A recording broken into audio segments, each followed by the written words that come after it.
다시 일어나셔서 찬양함으로 예배를 시작합니다.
이제 그리스도께서 죽은 자 가운데서 다시 살아나사 잠자는 자들의 첫 열매가 되셨도다.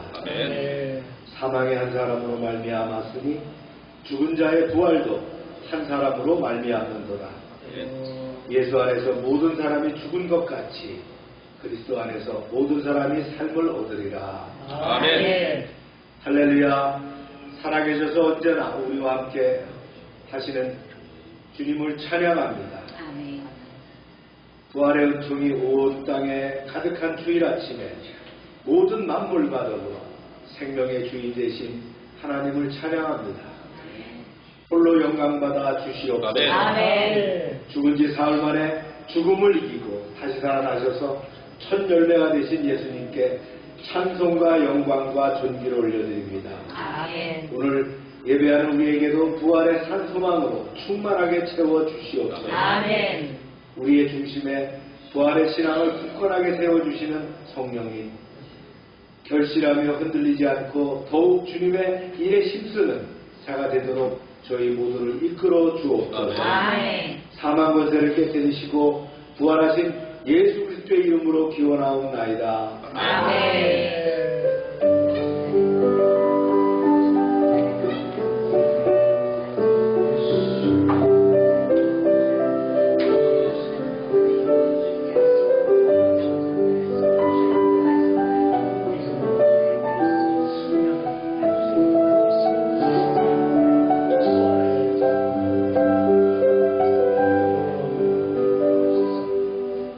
전능하사 천지를 만드신 하나님 아버지를 내가 믿사오며 그 외아들 구주 예수 그리스도를 믿사오니 이는 성령으로 잉태하사 동정녀 마리아에 나시고 본디오 빌라델의 고난을 받으사 십자가에 못 박혀 죽으시고 장사한 지 사흘 만에 죽은 자 가운데서 다시 살아나시며 하늘에 오르사 전능하신 하나님 우편에 앉아 계시다가 저희로서 산자와 죽은 자를 심판하러 오시리라.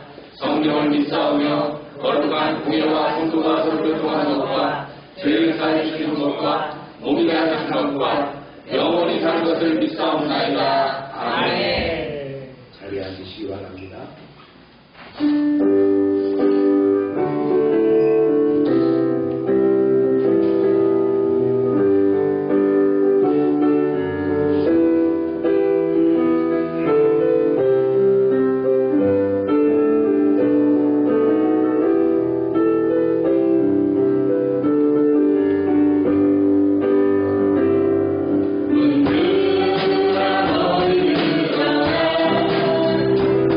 어린이가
주님께서 부활하신 날을 우리가 기념하는 예배를 드립니다.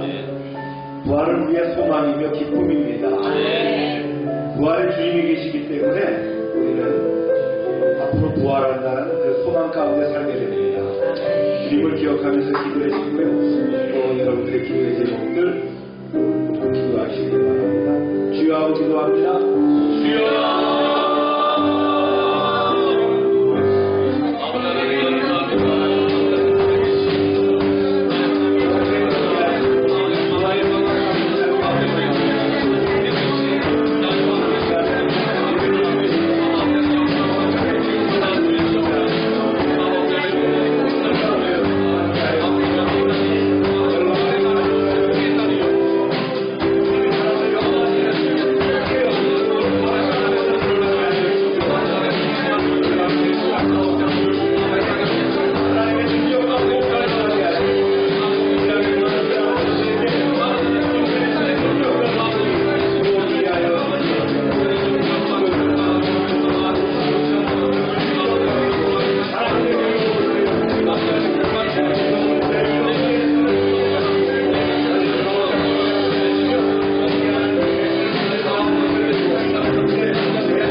하나님, 지난 주간도 우리의 삶을 이끌어 주시고 오늘 예배의 자리에 불러주심에 감사합니다. 유난히 끈질기게 이어지던 겨울이 가고 언제 그랬냐는 듯 생명이 가득한 봄이 왔습니다. 우리의 삶에서도 끝나지 않을 것만 같은 고난과 어려움이 매번 찾아오겠지만 해결책이 되는 하나님의 말씀을 의지할 때 나의 시각이 바뀌고 삶의 어려움들을 넉넉히 뛰어넘을 수 있는 은혜가 있을 것을 믿습니다. 오늘은 부활주일입니다. 우리의 죄를 대속하기 위해 십자가에서 죽으시고 인간의 근본적인 한계인 죽음을 뛰어넘어 부활하신 생명이신 예수님을 기억합니다. 지난 일주일간 삶을 돌아봅니다. 현실의 상황과 세상의 가치, 인간적인 생각들과 순간의 편안함 등 피부에 닿는 현실을 이기기 쉽지 않음을 고백합니다. 조금씩 타협하고 그 순간을 더 중요시했던 지난 날들을 회개합니다. 우리는 믿음이 연약하여 쉽게 흔들리고 때로 무너지지만 날마다 하나님과 교제하며 영적 호흡을 통해 성령 충만한 삶을 살길 원합니다. 하루하루가 급변하는 요즘의 시대입니다. 끝나지 않는 우크라이나 전쟁과 경제를 흔드는 관세 정책, 전국적인 산불 등의 자연재해들로 불안정한 시기입니다. 이 모든 것들에 대해 우리가 기도로 나아가길 원합니다. 또한 전쟁과 자연재해들로 피해를 입은 자들에게 찾아가 주시고 위로가 되어 주시옵소서. 우리 열방교회 성도들도 영원히 변하지 않는 십자가 진리를 항상 기억하고 마음을 지킬 수 있도록 인도해 주시옵소서. 특별히 6월에 치러질 대통령 선거에서도 하나님을 경외하고 나라를 사랑하는 리더십이 세워질 수 있도록 허락해 주시옵소서. 지금 이 순간도 함께하고 계신 하나님, 예수님 십자가 은혜를 묵상하고 부활의 감격을 누리는 하루 될 수 있길 원합니다. 아멘. 오늘 전해주시는 말씀을 집중하여 들을 수 있도록 허락해 주시옵소서. 아멘. 이 모든 말씀 살아계신 예수님의 이름으로 기도했습니다. 아멘.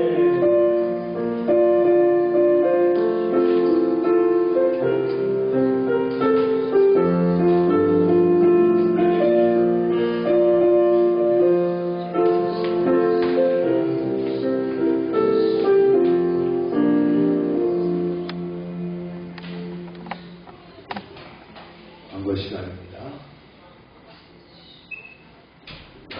오늘은 부활주일이며 김나원 아기 헌화식이 있습니다. 설교를 끝나고 이어서 바로 헌화식 진행합니다. 나온 사진 한번 볼까요? 네. 여기 울고 웃고 그렇죠? 네. 손 잡고 하는 게 다 나왔어요. 생명을 주심을 너무나 감사하죠. 가정에 아이가 없다면 얼마나 참 힘들겠어요. 아이가 있어서 사실 아이가 있어서 힘들거든요. 근데 아이가 있으므로 그것이 소망이고 기쁨이죠. 어제 이제 제가 잠깐 얘기해 보니까 내동초등학교가 1000명이었던 아이들이 지금 700명이 됐답니다. 그러니까 대략 3분의 1이 줄었죠. 우리가 모르는 상황 가운데서. 그러니까 교회도 그렇게 축소가 되는 거예요. 그런 것들이 참 아쉽고 안타깝죠. 요즘 이제 그 출산에 대한 사실은 붐이 일어나고 있는데, 또 잘 정상적으로 회복되어서 이게 나라의 기능과 또 역량하고 관계가 되거든요. 그래서 기도해야 될 제목이고, 진짜 아이들이 귀합니다. 다른 데 돈 쓰지 말고 아이들 키우는데 나라가 힘을 다해야 될 줄로 믿습니다. 앞으로 세워질 대통령도 그런 대통령이 세워졌으면 좋겠습니다. 개 키우고 고양이 키우는 것도 좋지만 아이들을 잘 키워야 된다. 전도로 생활하고요. 큐티 잘 해주시고요. 부활절 계란 오늘 나누도록 하겠습니다. 오늘 불고기 덮밥과 오렌지입니다. 아동센터 프로그램들 진행되고요. 아빠 초등학교 종무식 참석했다고 하고요. 다음 주일은 4월 선교주일. 읽겠습니다. 시작. 모든 것이 합력하여 선을 이루는다. 말씀 읽습니다. 시작. 죽은 자의 부활도 그와 같으니 썩은 것으로 심고 썩지 아니할 것으로 다시 살아나며 육체의 것으로 심고 영광스러운 것으로 다시 살아나며 약한 것으로 심고 강한 것으로 다시 살아나며 육의 몸으로 심고 신령한 몸으로 다시 살아나나니 육의 몸이 있을즉 또 영의 몸도 있으리라. 하나님의 말씀을 듣는 시간입니다. 말씀에 우리가 집중하게 하시고 한 단어 또 한 문장을 주님의 음성으로 듣기를 소망합니다. 아멘. 말씀이 능력이 되게 하시고 아멘. 우리가 들음으로 구원에 이르게 하여 주시옵소서. 아멘. 예수님의 이름으로 기도합니다. 아멘. 저는 개인적으로 이런 절기 설교가 더 어렵습니다. 강의 설교는 뭐 쭉 진행하면 되니까 이렇게 맥락을 찾는데 이 절기 설교가 어렵고요. 특별히 부활절 설교가 어렵습니다. 왜 어렵냐면 부활이라는 그 자체가 이 세상에 없기 때문이에요. 이 세상에서 코먼센스에 해당되지 않는 거기 때문에 어렵습니다. 상식적이지 않죠. 초과학적인 얘기이기 때문에 이것을 증명하는 것은 참 쉽지 않잖아요. 오늘 준비된 말씀, 주님께 주신 말씀을 한 단어 한 단어, 한 문장 한 문장을 여러분들이 집중해서 들으시고 아멘 하시기 바랍니다. 아멘. 우리가 부활절이 되면 결안을 나누죠. 껍질을 깨고 나오는 생명처럼 무덤을 깨고 나오신 예수님을 기념하기 위해서 결안을 나눕니다. 사실 의미는 없는 거예요. 삶은 결안이 무슨 의미가 있겠어요. 그런 상징적인 것이 있다. 그런데 여기서 우리가 중요한 그 질문을 가져야 될 게 있습니다. 예수님의 부활은 나에게 어떤 의미가 있느냐. 또 전개해서 얘기하면 예수님은 부활하셨다면 나는 부활할 수 있느냐. 우리 장인어른이 돌아가신 지 1년 되셨는데 그분은 영생을 얻었고 진짜 그 부활하실 수 있느냐는 거예요. 우리 어머니가 2006년도 돌아가셨으니까 벌써 20년이 됐잖아요. 그럼 신선호 권사님이 영생을 얻었고 부활하실 수 있느냐는 거예요. 기독교는 그렇다고 했거든요. 그거를 기념하는 날이 바로 오늘이잖아요. 프랑스의 실존 철학자 우리가 잘 아는 그 사르트르가 있습니다. 그가 늘 외쳤던 게 뭐냐면요. 죽음으로부터의 자유를 외쳤어요. 죽음으로부터 자유하다는 거예요. 이분 굉장히 그 강한 좌파 성향의 그 학자예요. 문학자입니다. 그런데 1980년도 3월에 폐구종이 생겨서 파리의 브루셀 병원에 입원했어요. 그는 죽을 때까지 그 병원에 있는 동안에 한 달 동안 죽음의 공포 때문에 아내와 의사조차에게까지 자신의 병명을 묻지도 못했고요. 죽음을 두려워했어요. 그리고 소리를 지르고 발악하다가 죽었어요. 사르트르는 죽음으로부터의 자유를 외쳤지만 정작 본인은 죽음 앞에 어떻게 했어요? 무너지고 말았다. 두려워했다. 사르트르가 죽은 다음에 자유를 그 죽음에 대해서 자유를 외쳤던 사르트르가 죽고 난 다음에 어떤 신문 기고가가 이렇게 적었어요. 그는 돌아갈 곳이 없었다. 사르트르는 돌아갈 고향이 없었기 때문에 죽음으로부터 자유하지 못했습니다. 그렇다면 우리는 돌아갈 고향, 돌아갈 본향이 있느냐는 거예요. 많은 사람들은 뭐라고 합니까? 많은 사람이 세상 사람은 그럽니다. 죽음은 끝이다. 여기서 조금 더 발전한 것이 죽음은 윤회할 수 있다. 또다시 태어날 수 있다. 이런 생각을 갖기도 하죠. 종교적으로는. 그러나 우리는 성경을 통해서 새로운 차원의 세대가 있다는 걸 우리는 압니다. 그것을 입증하신 분이 누구죠? 주님이십니다. 예수 그리스도. 그분이 입증하셨다. 그래서 오늘 첫 번째 우리가 생각해야 될 것은 뭐냐면요. 장수보다 영생이다. 우리 인간은 하나님이 창조하셔서 어디에 두셨어요? 에덴 동산에 뒀습니다. 모든 것이 전부 갖춰진 완전한 곳이에요. 무병장수, 영생, 아무 걱정 없습니다. 그런데 아담과 하와가 뱀의 유혹을 받아서 선악과를 따먹는 죄를 저지릅니다. 그리고는 에덴 동산에서 쫓겨나게 됩니다. 그리고 저주를 받아서 어떻게 합니까? 평생 수고하고 땀 흘려야 겨우 먹고 사는 그런 삶을 살았고 결국은 어디로 돌아간다고요? 흙으로 돌아간다. 말씀해 볼까요? 시작. 아담에게 이르시되 내가 내 아내의 말을 듣고 내가 내게 먹지 말라 한 나무의 열매를 먹었은즉 땅은 너로 말미암아 저주를 받고 너는 내 평생에 수고하여야 그 수산을 먹으리라. 네, 이어집니다. 땅이 내게 가시덤불과 엉겅퀴를 낼 것이라. 내가 먹을 것은 밭의 채소인즉 내가 흙으로 돌아갈 때까지 얼굴에 땀을 흘려야 먹을 것을 먹으리니 내가 그것에서 취함을 입었습니다. 너는 흙이니 흙으로 돌아갈 것이다 하시니라. 그 이후 인류의 최대의 꿈은요, 죽지 않고 영생하는 거예요. 그래서 영생하려고 수천 년 동안 수많은 연구를 했지만 실패했습니다.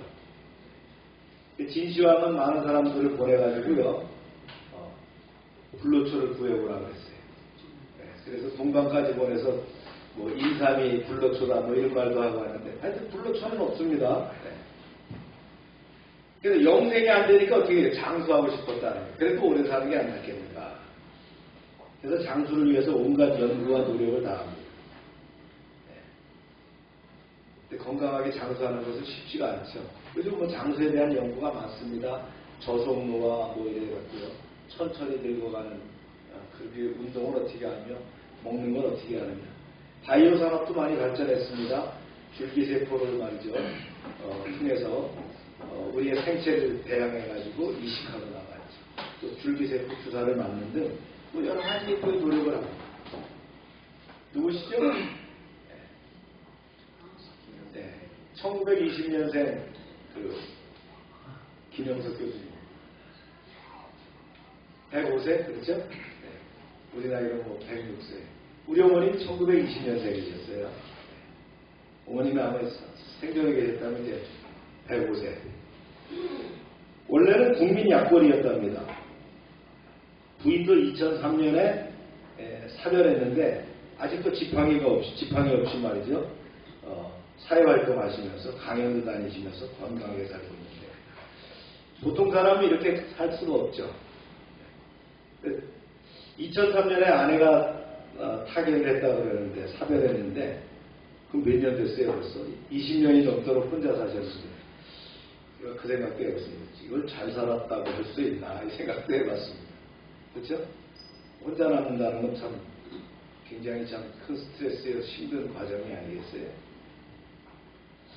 동양의 그 고전 서경에는 인간이 향유하는 5가지 복을 언급하고 있습니다. 우리가 잘 아는 오복이라는 거예요. 세상 사람들이 얘기하는 복은 바로 이런 복이에요. 장수하는 것, 목숨 숫자를 써서 수라고 했죠. 그 다음에 재산이 넉넉해야 되겠다. 부. 그 다음에 건강하고 마음이 편안한 것, 강령. 그 다음에 덕을 좋아하는 유고도. 그 다음에 이제 마지막으로 하늘로부터 받은 명대로 살다가 죽을 때 편안하게 돌아가는 것, 뭐라고 한다고요? 고정명이라고 한다. 네. 이걸 복이라고 한다. 그런데 우리의 그 꿈은, 우리의 목표는 오복이 아니라는 거예요. 우리의 꿈은 예수 믿고 거듭나서 영원한 생명을 누리는 것입니다. 그렇죠? 우리가 추구하는 이상, 그 세계가 예수님 안에 있다는 거예요. 그분 안에 영생이 있고 그분 안에 뭐가 있어요? 천국이 있다는 거예요. 아멘입니까? 그래서 최고의 노후 준비는 뭐냐? 최고의 복지는 뭐냐? 예수 그리스도라는 거예요. 아멘입니까? 인간의 모든 복지, 영생과 천국이 누구한테 있어요? 예수님 안에 있다. 그러니까 장수는 시간을 내는 것이고 영생은 삶의 질과 본질을 바꾸는 것이에요. 장수는 인간의 소원이지만 영생은 하나님의 선물이다. 아멘입니까? 그래서 우리의 목표는 뭐예요? 장수가 아니라 뭐라고요? 영생이다. 그런 복을 받으시길 축복합니다. 그 다음에 이제 두 번째 우리가 알아야 될 것이 뭐냐면 영생과 부활은 어떤 관계인가. 제가 설교를 준비하다가 이 화두가 떠올라서 자료를 정리를 한번 해봤습니다. 그래서 구원받은 성도의 영생과 부활은 긴밀하게 연관되어 있는데 이게 사실은 기독교 교리의 핵심이죠. 그래서 부활은 영생의 시작이자 시련이거든요. 그래서 영생을 한번 보겠어요. 영생은 뭐예요? 하나님과 영원히 함께하는 생명이 영생입니다. 이게 죽지 않는 생명이 아니에요. 단어적으로. 질적으로 완전한 생명이 영생이라는 거예요. 그래서 이는 예수 그리스도를 믿는 순간부터 시작되고요. 죽음을 넘어서 영원히 계속되는 게 영생입니다.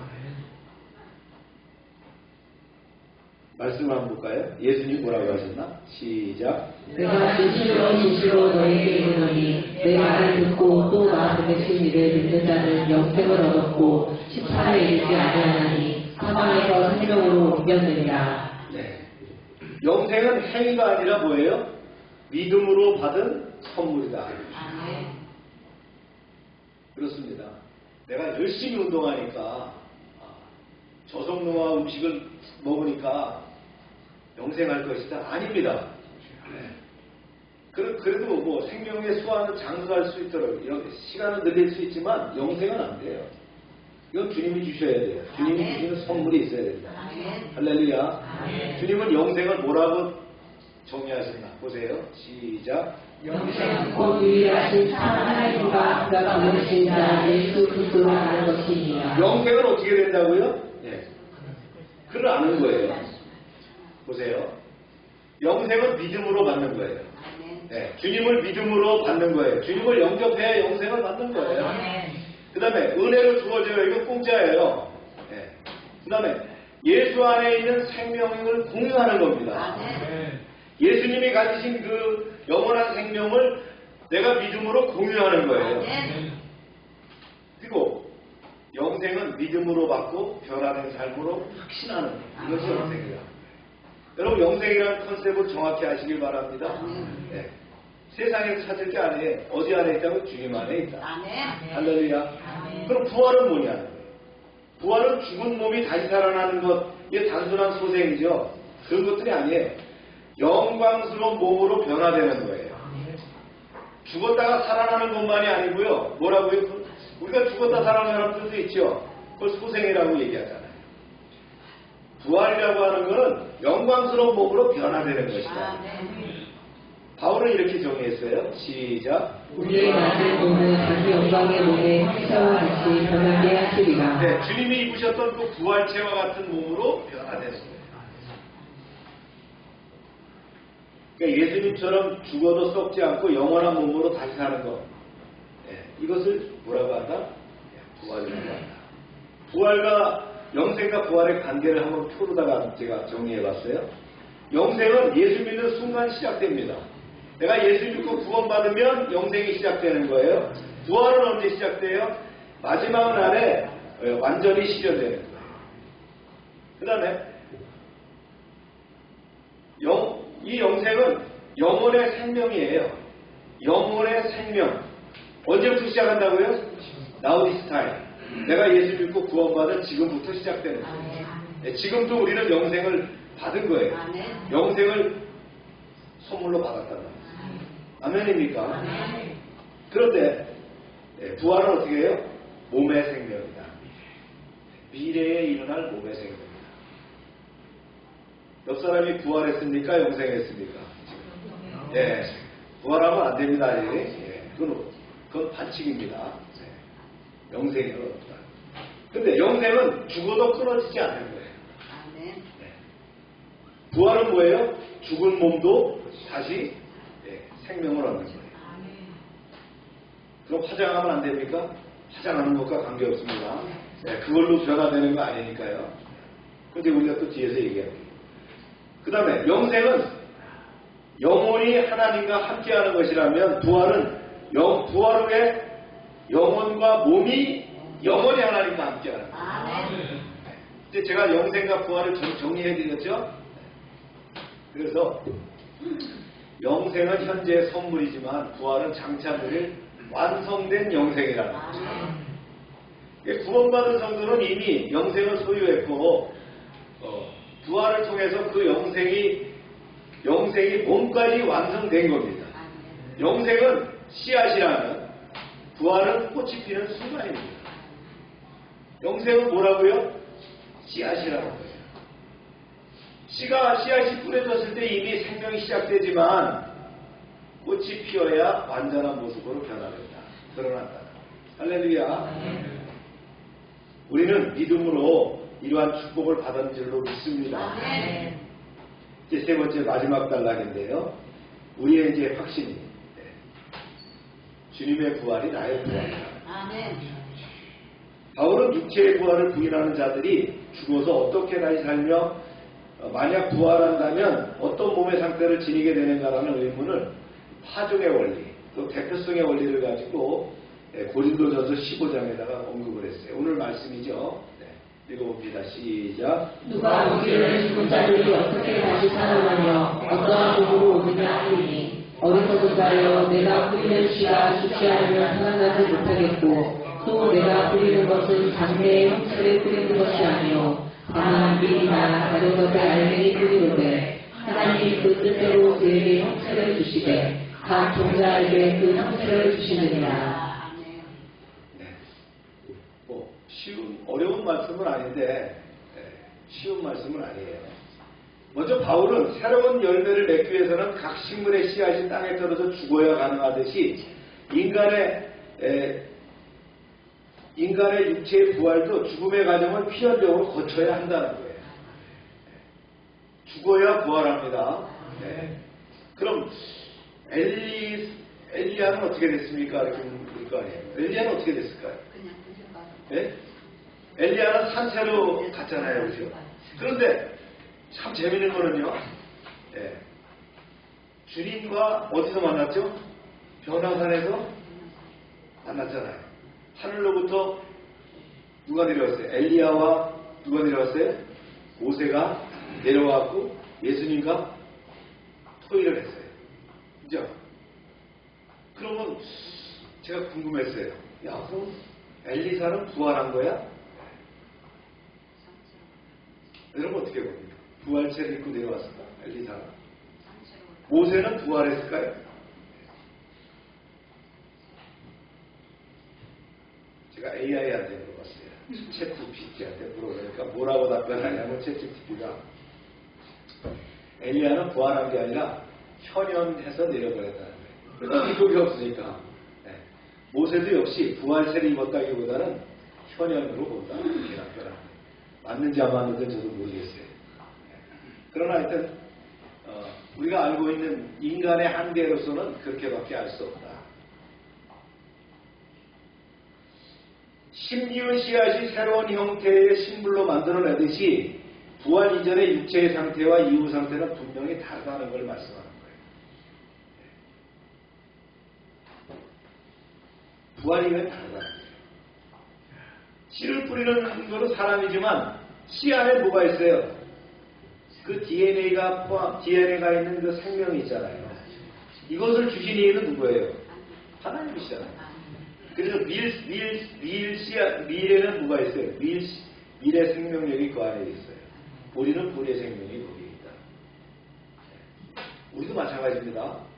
우리가 믿음의 씨를 뿌리게 되는 거예요. 10년 가운데. 그런데 이것을 부활하게 하는 것, 새로운 생명으로 나타나게 하는 것은 누가 하신다고요? 하나님께서 하신다. 할렐루야. 여기서 이제 바울이 얘기하고자 하는 요점이 있는데, 죽은 자가 부활하게 되는 것은 전적으로 하나님의 능력에 있다. 그래서 그리스도를 믿어 믿음의 씨를 내 심령에 뿌리면 사실은 내가 뿌린 게 아니에요. 누가 뿌렸어요? 성령께서 뿌리셨어요. 그렇죠? 믿음의 씨를 뿌리면 하나님께서 그 씨앗에 따라서 부활의 열매를 맺게 하신다는 거예요. 다시 말해서 창조적인 하나님께서 부활의 몸을 예비하고 우리에게 주실 것이다라는 거예요. 할렐루야. 말씀을 한번 다시 이어볼까요? 시작. 육체는 다 같은 육체가 아니니 하나는 사람의 육체요 하나는 짐승의 육체요 하나는 새의 육체요 하나는 물고기의 육체라. 하늘에 속한 형체도 있고 땅에 속한 형체도 있으나 하늘에 속한 것의 영광이 따로 있고 땅에 속한 것의 영광이 따로 있으니 해의 영광이 다르고 달의 영광이 다르며 별의 영광도 다른데 별과 별의 영광이 다르도다. 여기 뭐 굉장히 여러 가지 말이 있는 것 같지만 다른 거 없어요. 하나님께서 창조 질서를 통해서 모든 피조물에게 각각 다른 형체를 주듯이 부활할 때도 하나님께서 죽기 전의 육체와는 비교할 수 없는 새로운 것을 주신다. 할렐루야. 그런데 완전히 다른 형태로 나타나진 않는다는 거예요. 그러니까 윤회는 아니라는 거예요. 내가 죽었는데 다시 무슨 세파트로 태어났다. 이런 거 아니라는 거예요. 그대로 사람으로 나는데 완전한 부활체를 가지게 하신다. 할렐루야. 어제 JTBC에서 이제 천국보다 아름다운이라는 그 드라마가 이제 시작됐어요. 보신 분 있으세요? 10시 반에 시작해서 1시간 이상 하더라고요. 그래서 김혜자가 나오는데, 김혜자가 남편이 아파요. 그 긴 그 병생활을 하니까 아주 지성껏 그 남편을 수발합니다. 남편을 위해서 수발하면서 남편도 사랑의 표현을 하죠. 그리고는 기회자는 어떤 일을 하냐면 일수를 주고서는 받는 악독 아주 사채업자 역할을 하는 거예요. 그런데 남편도 죽고 이제 자기도 죽었어요. 이제 천국 열차를 타게 된 거예요. 그러니까 저승 열차를 타게 돼서 지옥역에서 내리기도 하고 이제 자기는 천국까지 갔어요. 근데 그 전에 이제 뭐가 있냐면 그 천국에 도착하니까 어떤 질문을 하냐면 천사가 그런 질문을 합니다. 천국에 가면 누구하고 같이 살 것이냐. 이제 남편하고 산다는데 만약에 남편이 자기하고 안 산다면 못 살아요. 다행히 이제 남편이 김혜자를 사랑해서 산다고 했어요. 우리가 이제 통과했어요. 그럼 그때 이제 어떤 모습으로 살 것이냐. 그러니까 부활체를 입고 어떤 모습, 천국에서 어떤 모습으로 살 것이냐. 나이를 결정하나. 30대, 40대 뭐 아동이 될 수도 있고 그런데 김혜자는 자기 남편한테 뭘 들었어요? 자기가 나이 들었을 때도 당신은 진짜 이때 지금이 제일 아름다워 그러니까 80을 선택했습니다. 천사가 묻는 거예요. 아니 그게 선택하는 일은 없는데 80살로 가고 싶냐. 그렇다 그래갖고 가서 보니까 진짜 남편이 평소에 자기하고 얘기했던 그런 집에 정원이 있고 말이죠. 한식인 것 같으면서도 양식인 집. 이런 집에서 이제 살고 있어요. 그 남편이 손석구입니다. 남편은 가보니까 몇 살이에요? 30대예요. 30살이에요. 김혜자는 몇 살이에요? 80살이에요. 이제 그런 드라마를 보고 이제 우리 아내하고 이제 당신은 몇 살에 크시냐 이런 얘기예요. 우리 아내는 35을 하고 싶다는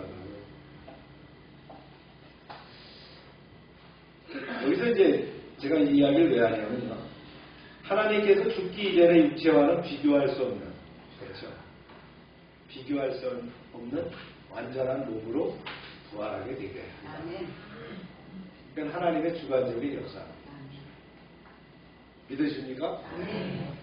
마지막 말씀인데요. 이제 김혜자와 이제 천국에서의 모습이에요. 김혜자가 80, 손석구가 30 이렇게 돼서. 네. 오늘 이제 두 번째 방송에 들어간다. 10시 반 JTBC. 네.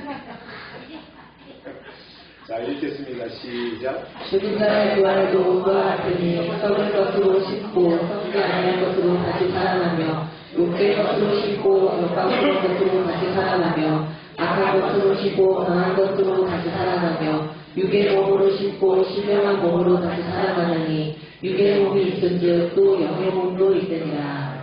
우리는 죽어서 썩을 육체를 심지만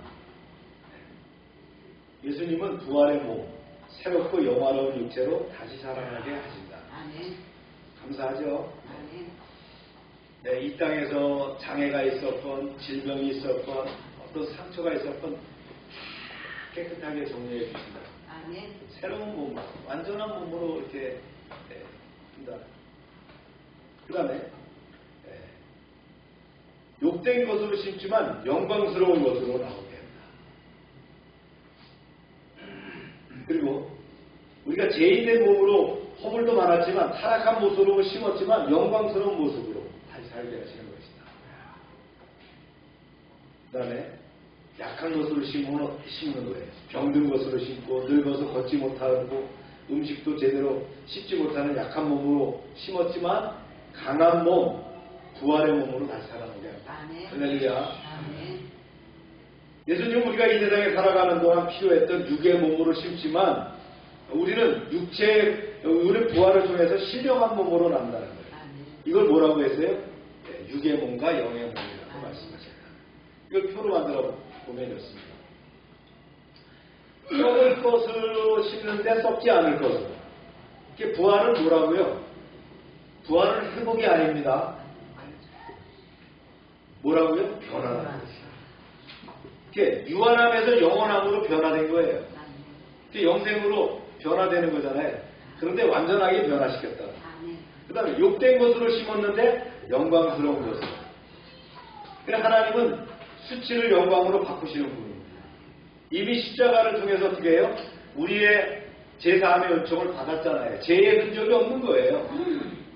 아멘입니까? 네. 그 다음에 약한 것으로 심었는데 강한 것으로 나타나. 약함이 뭐라 했어요? 능력이다. 약함이 곧 강함이라 했잖아요. 지치지 않은 새 생명이 되게 하는. 그 다음 육의 몸을 심었는데 어떻게 해요? 신령한 몸으로. 전혀 다른 차원에. 그래서 하늘나라를 누릴 수 있는 존재로 부활하게 하신다. 할렐루야. 많은 사람들이 미래를 걱정합니다. 은퇴 이후의 삶을 위해서 각종 연금, 보험들을 준비합니다. 그런데 죽은 이후의 영생에 대해서는 별로 관심이 없어요. 죽음 이후에 새로운 세상이 있는데 노후 준비보다 더 중요한 영생의 준비를 해야 되는데 그걸 준비 안 하는 거예요. 어제도 그 연속극 보니까 평생 모은 통장에 넣어가지고 통장을 갖고 오니까 천사가 막아서서 안 되는 거예요. 여기서는 전부 다 내려놓고 가야 됩니다. 비행기 탈 때 물병도 하나 못 들고 타죠? 그러듯이 다 내려놓고 가야 된다. 그거 소용없다는 거예요. 그러니까 가서 그러니까 내가 먼저 간 자녀한테 전해주려고 한다. 아니라는 거예요. 다 내려. 누가 뭐 금덩어리를 갖고 가니까 그렇다는 거 아니에요? 왜 천국에서는 아스팔트 재료가 금인데 그걸 뭐하러 갖고 왔느냐. 그러니까 그런 상황이 됐다. 영생을 준비하는. 영생을 준비는 어떻게 해요? 예수 믿고 구원받는 거예요. 예수 믿고 구원받은 것으로 그것도 아니잖아요. 그죠? 우리가 예수를 더 잘 믿는 거잖아요. 이걸 성화의 삶이라고 하는 거예요. 하나님의 말씀대로 살면서, 그죠? 그런 덕을 베풀고 사랑을 나누면서 이 땅에서 잘 사는 거, 이게 바로 예수 믿고 구원받은 삶이 아니잖아요. 그것이 바로 천국에서의 상급이라는 거예요. 예, 다 똑같이 이 세상에서 개차반으로 살다 예수 믿고 구원받았건 진짜 최선을 다해 살았건 똑같으면 그거 불공평이죠. 예, 그거 똑같으면 어딜 가야 돼요? 북한을 가야 돼요. 예, 그건 공산주의예요. 그런 성화의 삶이 필요하다. 사랑하는 여러분, 예수님의 부활은 과거의 단 한 번의 사건이 아니라는 걸 우리 기억해야 됩니다. 예수님의 부활은 곧 우리의 부활입니다. 아멘. 죽음을 넘어서 영생을 약속하신 예수님의 부활은 오늘 우리가 살아갈 때에 두려움을 이기는 방패가 될 뿐만 아니라 용기와 희망이 될 뿐만 아니라 사명이 될 줄로 믿습니다. 아멘. 그래서 이 부활절날 우리가 다짐해야 됩니다. 예수님의 부활이 나의 부활이다. 할렐루야. 이 믿음으로 살아가시길 축복합니다. 네, 부활의 소망을 이제 세상에 나누면서 경계를 넘어서 온 땅에 사랑을 전하는 여러분 되시길 주의 이름으로 축원합니다. 기도합시다.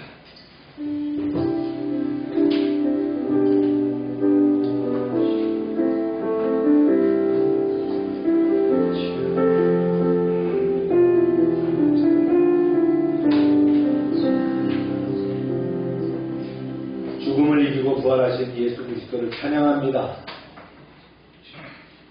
어두운 무덤을 깨고 생명의 첫 열매로 다시 살아나신 주님의 부활이 오늘 우리에게도 영원한 생명의 소망이 됨을 고백합니다. 주님, 우리는 때로 장수와 성공을 복이라 여기며 살아왔지만 오늘 말씀을 통해서 진정한 복은 영생에 있음을 깨닫게 하시니 감사합니다. 예수님 안에 있는 생명, 지금 이 순간부터 시작되는 영원한 생명을 우리 마음에 깊이 새기게 하여 주시옵소서.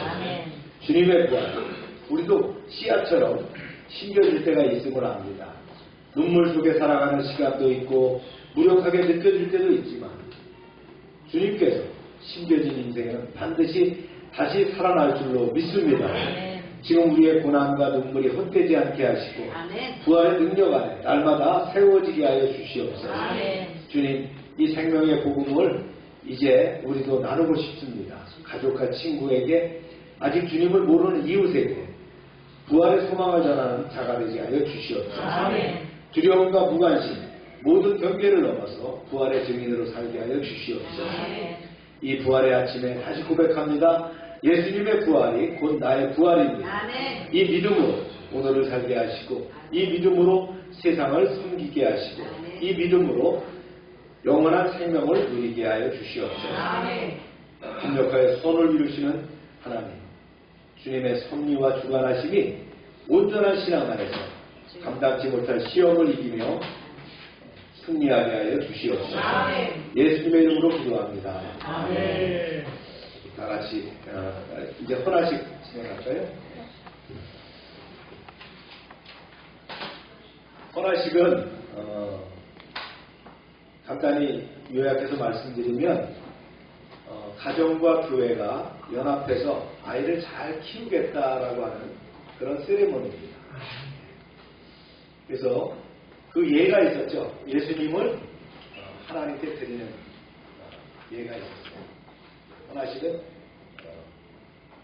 영어로 얘기하면 베이비 데디케이션 세레모니라고 얘기합니다. 헌화식의 의미를 보면은요, 첫째는요, 자녀를 우리에게 창조하시고 출생케 하신 것에 대한 하나님께 감사하는 것. 또 하나는요, 부모와 교회가 약속하는 거예요. 우리가 잘 키우겠습니다 라는 약속을 하는 거예요. 세 번째는 뭐라고요? 감사, 하나님께 축복의 기도를 드리는 그러한 시간이다. 하나님의 말씀을 낭독합니다. 시작. 이사야 들으라. 너희 하나님 여호와는 오직 유일한 여호와시니 너는 마음을 다하고 뜻을 다하고 힘을 다하여 내 하나님 여호와를 사랑하라. 오늘 내가 내게 명하는 이 말씀을 너는 마음에 새기고 내 자녀에게 부지런히 가르치며 집에 앉았을 때든지 길을 갈 때든지 누워있을 때든지 일어날 때든지 이 말씀을 강론할 것이며. 우리는 이 시간 김범규 이옥선 부부가 하나님 앞과 이 교회 교우들 앞에서 이 가정의 딸 김나온을 하나님께 드리는 것을 인정합니다. 네, 나와주세요. 서약하도록 하겠습니다. 참 나오세요. 네, 이거 다 베꼈어요. 나와요.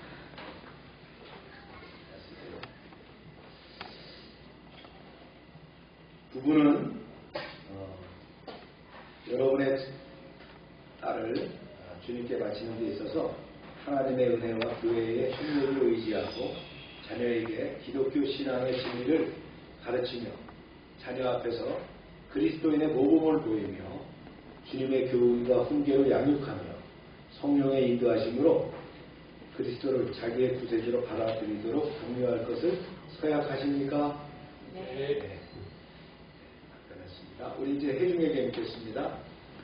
교회 회원으로서 여러분은 앞으로 적당한 때가 되면 이 아이가 그리스도를 구세주로 영접하고 침례로 그의 신앙을 고백하며 교인이 되기까지 이 아이를 교훈하고 훈련하는 일에 이 아이의 부모와 협력할 것을 서약하십니까? 아멘. 만약 여러분들이 이 책임을 수락하신다면 그 표시로 일어서 주시면 되겠습니다. 저한테 주시면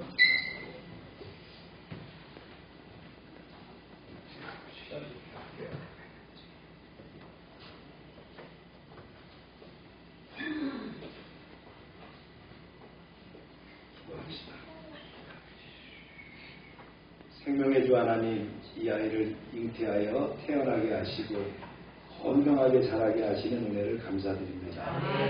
이 시간 부모와 주의 백성이 이 아이를 주의 훈계와 또 교훈으로 양육하기로 서약함을 허락하시옵소서. 주의 성령이 임하셔서 이들이 서약을 이루어지도록 우리 가운데 역사하여 주시옵소서. 이 아이가 주 예수를 믿고 영생을 얻으며 주의 교회의 충성된 일꾼이 되도록 구원의 은혜를 베풀어 주시옵소서.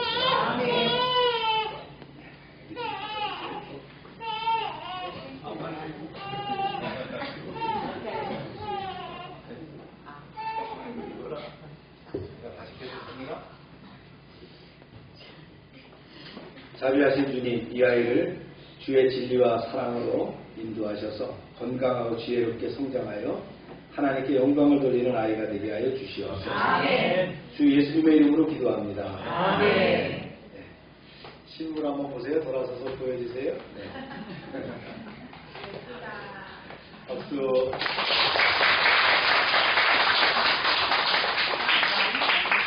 하나님께서 주신 축복의 줄로 믿습니다. 네. 인사하고 들어가시고요. 네.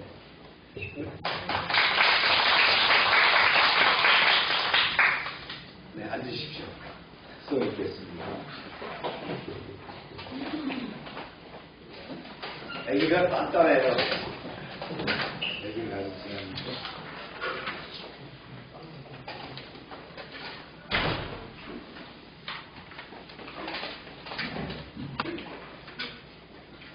좌측으로 좀 좀더 얘기해.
다 같이 일어나셔서 축도로 예배를 마칩니다.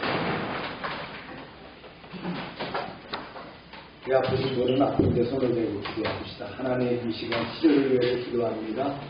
치료의 강선을 발하여 주셔서 세상의 방법으로 고칠 수 없으나 하나님의 능력으로 치료하여 주시옵소서. 주님 이 시간 기도할 때에 가족 중에 질병이 있다면 함께 역사하셔서 치유하여 주시옵소서. 예수 이름으로 명령한다. 모든 질병은 떠나갈지어다. 병의 근원은 마르고 깨끗함을 입을지어다. 주님 역사하셔서 우리를 치유하시고 회복시키셔서 온전케 하시고 하나님께 영광 돌리는 삶이 되게 하여 주시옵소서. 날마다 넘치게 하시는 구원의 은총에 감사드리며 저희들에게 주신 것을 이제 구별하여 하나님께 드립니다. 약속의 말씀대로 10의 1조를 드립니다. 감사의 예물을 드립니다. 선교 예물을 드립니다. 절기의 예물을 드립니다. 주님 30배, 60배, 100배로 채워 주시옵소서. 넘치게 하여 주시옵소서. 황충을 그만두게 하시고 과실이 기한 전에 떨어지지 않게 하시고 그들의 기업이 보호되게 하시며 아름답게 하여 주시옵소서. 하나님의 말씀을 듣고 그 명령을 지켜야 하는 백성들을 축복하셔서 세계 모든 민족 위에 뛰어나게 하여 주시옵소서. 하나님의 말씀을 순종하면 모든 복이 우리에게 그대로 미칠 줄로 믿습니다. 성읍에서도 복을 받게 하시고 들에서도 복을 받게 하시고 몸의 소산과 짐승의 새끼와 우양의 새끼가 복을 받으며 광주리와 떡반죽 그릇이 복을 받으며 들어와도 복을 받고 나가도 복을 받게 하여 주시옵소서. 대적이 일어나 우리를 치료할지라도 한 길로 왔지만 7길로 도망가게 하시고 이제 우리가 기도하고 간구하는 것들이 소망대로 이루어지게 하여 주시옵소서. 하나님께서 우리의 보고를 열어서 하늘의 아름다운 보고가 이 땅에 내려지게 하시고 또 채워지는 역사가 이루어지게 하여 주시옵소서. 많은 사람들에게 나누고 베풀게 하시고 머리가 되고 꼬리가 되지 않게 하시고 위에 있고 아래에 있지 않게 하여 주시옵소서. 저희가 드린 이 물질 하나님이라는 데 귀하게 쓰임받게 하시고 쓰이는 곳마다 놀라운 하나님의 영광이 드러나게 하여 주시옵소서. 이제는 우리 주 예수 그리스도의 은혜와 하나님 아버지의 크신 사랑과 성령의 교통하심이 이제로부터 영원토록 함께 하시기를 축원하옵나이다.